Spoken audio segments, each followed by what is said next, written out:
اور اس بات کو ذہن میں رکھیں کہ ہمارے درمیان جو نکاح کا معاہدہ ہے وہ اللہ کے نام پر ہے. اس لیے سورہ نساء پڑھیے تو آپ کو ہر چند آیتوں کے بعد ملے گا واتقوا اللہ واتقوا اللہ، اللہ سے ڈرو، اللہ سے ڈرو. کیونکہ اللہ تعالیٰ جانتے تھے کہ میاں بیوی کا ریلیشن شپ اتنا ڈیلیکیٹ ہوتا ہے کہ اگر بندے کے دل میں اللہ کا خوف نہ ہو تو وہ ظاہر میں سچا بھی بنتا ہے مگر دوسرے کی دل آزاری بھی کر رہا ہوتا ہے. اس لیے اللہ نے فرمایا کہ تم مخلوق کا خیال مت رکھو، تمہارا معاملہ اللہ کے ساتھ ہے جو دلوں کے بھید جاننے والا ہے. So Allah is the witness to all thoughts, intentions and actions.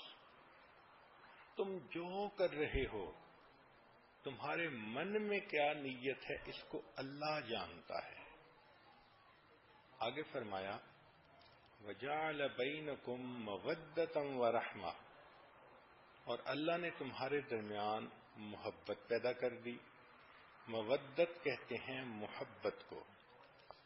چنانچہ میاں بیوی کو ایک دوسرے سے فزیکل اور ایموشنل دونوں طرح کی محبت چاہیے ہوتی ہے. اس لیے میاں بیوی آل سیزن فرینڈز ہوتے ہیں. یہ صرف بہار کے دوست نہیں ہوتے، یہ آل سیزن فرینڈز ہوتے ہیں. اور یہ فرینڈشپ آپس میں بلٹ اپ کرنی پڑتی ہے، اس پر انویسٹ کرنا پڑتا ہے. جتنا ایک دوسرے کی خاطر انویسٹمنٹ کریں گے اتنا یہ محبت مضبوط ہوتی چلی جائے گی.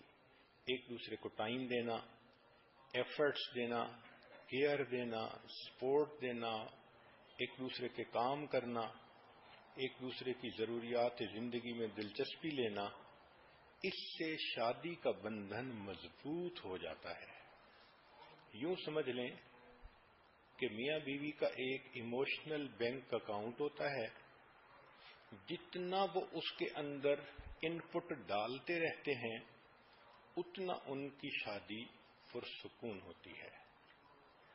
لو is directly proportional to investment. جس چیز پر جان مال وقت لگتا ہے اس کی محبت دل میں آتی ہے. یہ اصول ہے. اس کی مثال سن لیجئے. ماں بیٹے کے اوپر کتنی انویسٹمنٹ کرتی ہے. 24 گھنٹے کی خادمہ، پہلے کھلاتی ہے بعد میں کھاتی ہے، پہلے پلاتی ہے بعد میں پیتی ہے، پہلے بچے کو سلاتی ہے بعد میں خود سوتی ہے. کتنی تھکی ہوئی کیوں نہ ہو، بچے کی آواز آنے پر فوراً اٹھ کھڑی ہوتی ہے اور بچے کی ضرورت کو پورا کرتی ہے. تو جب ماں بیٹے کو دودھ پلاتی ہے، اس کی کیئر کرتی ہے، لک آفٹر کرتی ہے، اتنا اس پر انویسٹمنٹ کرتی ہے تو بچے کی محبت بھی اس کے دل میں آ جاتی ہے. اتنی ٹچی ہوتی ہے، اپنی تکلیف گوارا کر لیتی ہے، بچے کی تکلیف اس سے گوارا نہیں ہوتی. انسان تو انسان، جانوروں میں بھی ہم نے دیکھا کہ مدر اپنے بیبی کے بارے میں کتنی پوزیسو ہوتی ہے، پروٹیکٹیو ہوتی ہے. اس کی بنیاد کیا کہ ماں کی انویسٹمنٹ ہوئی ہوتی ہے. اب ایک ماں کا بیٹا ہو اور اس کو فوراً لے کر کسی اور کے حوالے کر دیں تو آپ دیکھیں گے کہ ان دونوں کے درمیان آپس میں محبت کا رشتہ گہرا نہیں ہوگا. اسی طرح جو لوگ دین کے اوپر جان مال اور وقت لگاتے ہیں ان کے دل میں دین کی عزت آ جاتی ہے، محبت آ جاتی ہے، قدر آ جاتی ہے. آج کے مرد لوگ بزنس پر اپنا وقت لگاتے ہیں، مال لگاتے ہیں، تو ان کو بزنس سے کتنی محبت ہوتی ہے. تو یہ ذہن میں رکھیں کہ جتنا ایک دوسرے کے لیے وقت دیں گے، قربانی دیں گے، ایک دوسرے کا خیال رکھیں گے، ایفرٹس کریں گے، اتنا یہ شادی کا رشتہ مضبوط ہوگا اور یہ محبت گہری سے زیادہ اور گہری ہوتی چلی جائے گی. تو میاں بیوی ایک دوسرے کو اون کریں. جہاں ایک دوسرے کی خاطر قربانیاں نہیں ہوتی وہاں تعلق کمزور ہوتا ہے. چنانچہ ایک واقعہ ہے، ایک لڑکی زینب کی شادی ہوئی اور اس کو ساس ایسی ملی کہ اللہ کی پناہ، چھوٹی چھوٹی بات پہ تنقید کرنے والی، سمجھانے والی، بتانے والی. میاں بیوی آپس میں بہت خوش تھے، مگر ساس ہر وقت کوئی نہ کوئی مشورہ دیتی تھی، کوئی پوائنٹ نکال لیتی تھی جس سے اس بچی کا دل دکھتا تھا، اس کا دل تنگ ہوتا تھا. چنانچہ 1 سال اس نے جب گزارا تو اس نتیجے پر یہ پہنچی کہ اس ساس کی موجودگی میں میری زندگی کبھی خوش نہیں گزر سکتی. تو اس کے دل میں ایک نفرت آ گئی، دشمنی آ گئی، عناد آ گیا. یہ ایک آنکھ اپنی ساس کو نہیں دیکھنا چاہتی تھی. اس کا دل چاہتا تھا زمین پھٹے اور یہ بوڑھی عورت اندر اتر جائے، میری جان چھوٹ جائے اس سے.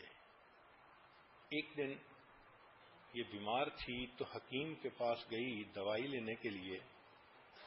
تو وہاں اس کے دل میں شیطان نے یہ بات ڈالی کہ کیوں نہ حکیم صاحب سے میں کوئی ایسی دوائی لے لوں کہ جس کی وجہ سے میری ساس مر ہی جائے، میری جان چھوٹ جائے.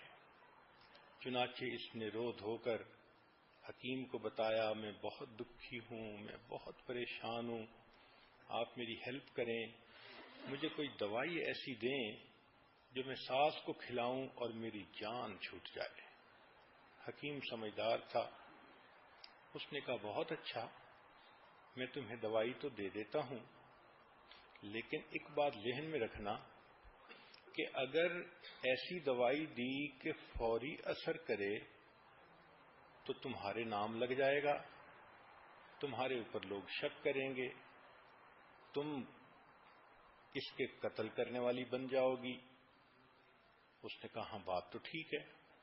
تو حکیم نے کہا کہ میں ایک ایسی دوائی دیتا ہوں کہ جو سلو پائزن ہے، اس میں 1 سال لگے گا اور 1 سال میں یہ عورت اندر سے اتنی کمزور ہو جائے گی کہ مر ہی جائے گی. وہ بہت خوش ہو گئی کہ اچھا آپ ایسی دوائی مجھے دے دیں.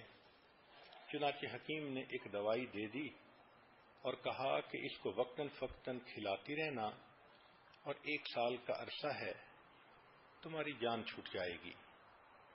اب دلہن سمجھتی تھی کہ میرا مسئلہ حل ہو گیا، مگر حکیم صاحب نے ایک مشورہ اور دیا کہ دیکھو چونکہ یہ کام آپ خود کر رہی ہو تو دنیا آپ کو مجرم نہ سمجھے، اس لیے اب کوشش کرو کہ اس بوڑھی کی خدمت زیادہ کرو، اس کے قریب ہو جاؤ، اس کو اپنا بنانے کی کوشش کرو، تاکہ دنیا والے بھی یہ دیکھیں کہ تم تو اس کو بہت اہمیت دیتی تھیں، خدمت کرتی تھیں، اچھا وقت گزارتی تھیں، تو تمہارے اوپر کوئی شک بھی نہیں کرے گا. اس کو یہ بات بھی اچھی لگی. چنانچہ یہ آئی. اب اس نے اس کو اپنی ساس کو وہ دوائی دینی شروع کر دی، مگر ایک تبدیلی یہ آئی کہ اس نے ساس کو اب ذرا زیادہ وقت دینا شروع کر دیا. ان کی خیال رکھتی، ان کی بات مانتی، ان کا دل خوش کرنے کی کوشش کرتی کہ تاکہ ساس بھی کہے کہ اس نے مجھے بہت محبت دی اور خامد بھی یہی سمجھے کہ میری بیوی نے تو اس کی خدمت کرنے میں کوئی کمی نہیں چھوڑی. وہ اچھا بننا چاہتی تھی تاکہ قتل کا الزام اس کے سر پر نہ آئے. 1 سال اس نے خوب محنت کی اور اپنی ساس کی خدمت کر کے اپنے خامند کو بھی خوش کیا، ساس کو بھی خوش کیا، لیکن جب 1 سال گزرنے کے قریب آیا تو جب وہ تنہائی میں بیٹھ کر سوچتی کہ اب میری ساس مر جائے گی تو اب اس کے دل کو خوشی کی بجائے غم ہوتا، کیونکہ اب قریب ہونے کی وجہ سے اس کو محبت ڈیولپ ہو چکی تھی۔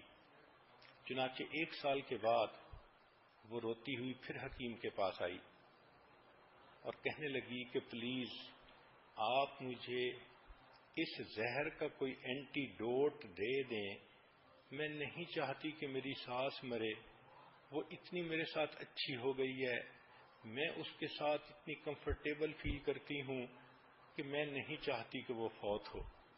جب اس نے یہ کہا تب حکیم صاحب نے بتایا کہ بہت اچھا، میں نے اس کو زہر نہیں دی تھی، ایک عام دوائی دے دی تھی تاکہ تمہارے دل کو تسلی رہے کہ زہر دی جا رہی ہے، لیکن جو میں نے تمہیں نصیحت کی تھی کہ ساس کی خدمت کرو، وقت دو، اس کی بات مانو، اصل تو یہ بنیاد تھی۔